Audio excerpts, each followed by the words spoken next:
Hello everyone, welcome back to Daylight and Daisies. I'm going to be planting my Oriental poppies, and these ones I didn't start with seed this year because last year I started mine with seed and a wind came along and just blew everything crazy after the snow melted. So I decided to purchase these. They weren't very expensive. I got them at the local garden store, and I got Oriental Poppy Brilliant, which I thought was really pretty. And I got some white, so Oriental Poppy Royal Wedding, which is also really pretty. So I'm going to be planting them in these pots. You want to use about a 12-inch pot. Terra-cotta is the best for poppies because we want them to dry out and not have root rot. So although I could plant them in this big container, it's going to be a little bit harder to manage because we don't want the rains to come and just wet our poppies down. And also these terracotta pots were only $3 a piece at the dollar store here in Canada. So they're such a good deal. And I really like them. They've already got the drainage and everything. You also want to make sure you have a very aerated soil. Now in summer it gets really hot here in Canada where I am, so I don't necessarily need to add more perlite to this mix.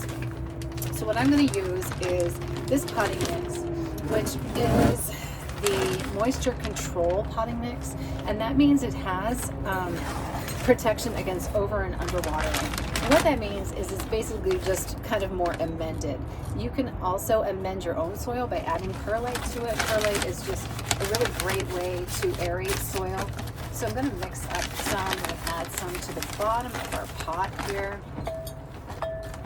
Get that going. You can also add a little bit of mulch to the bottom. So I have this mulch, and I find that that really works because it not only gives the mix, the roots, a little more aeration as they reach down, as that taproot goes down, but it also protects the bottom from like getting too hard, you know what I mean, like the soil hardening up. Then I'm going to put a little bit of this bloom plant food, so just about a tablespoon into the bottom underneath where the roots are going to sit, and then we're going to put a little bit more as we fill up our pot, so just like that. So I'm just going to putting a little bit in there, and then we're going to take one of these beauties. Let me raise this up for you so you can see. So we'll do it on this pot here. So excited about these because I love them.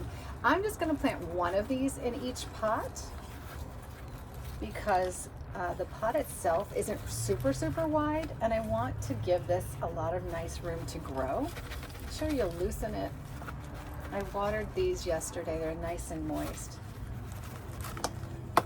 This is what the roots look like. You can see really good healthy roots, but again, like even so, they're a little bit damp on the bottom, and this is why we want really aerated soil.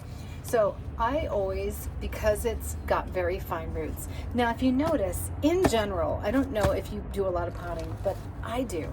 And whether I'm doing my interior pots, take off these dead ones, or exterior, what happens is when you see very fine roots, you don't really want to disturb them that much unless they're root bound. This is almost, but they're so fine that I think this is going to be fine. Let's just leave them as is and pot them right in.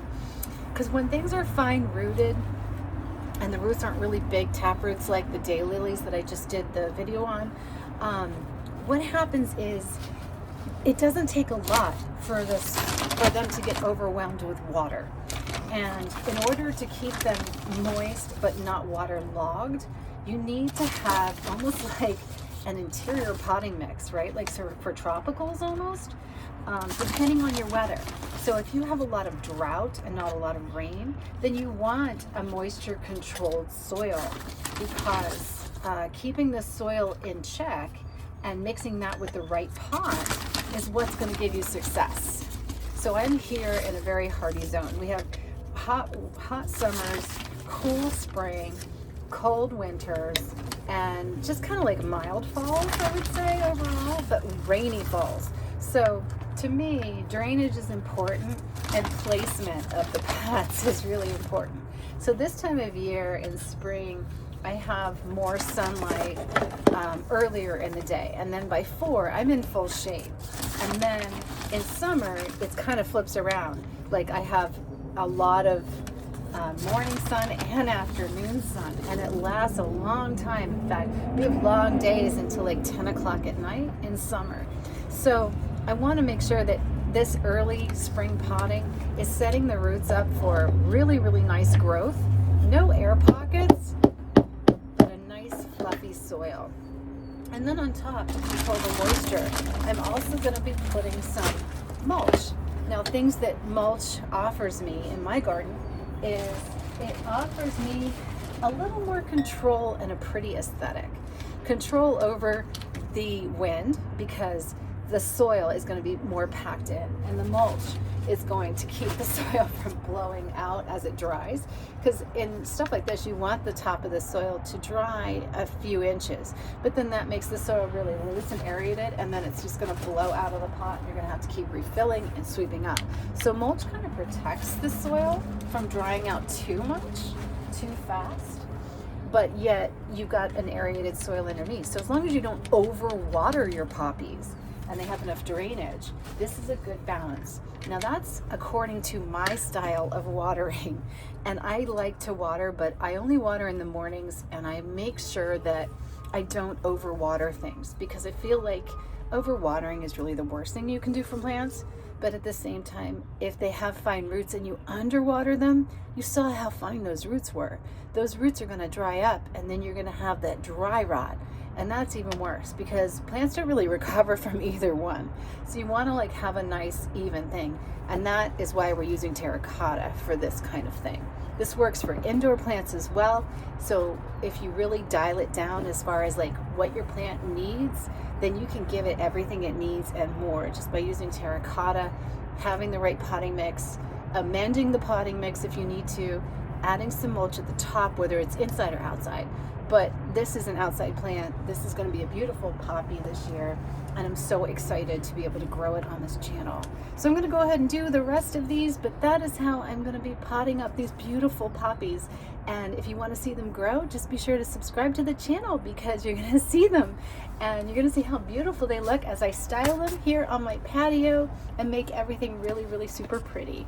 Also, don't forget, go back and watch the daylilies, because I just potted these up. I'll show you how to do it and show you why you need to pot them this way so that they last and keep blooming all through summer and come back again every single year. Have a great day, guys, and don't forget, let daylight and daisies lead the way every single morning.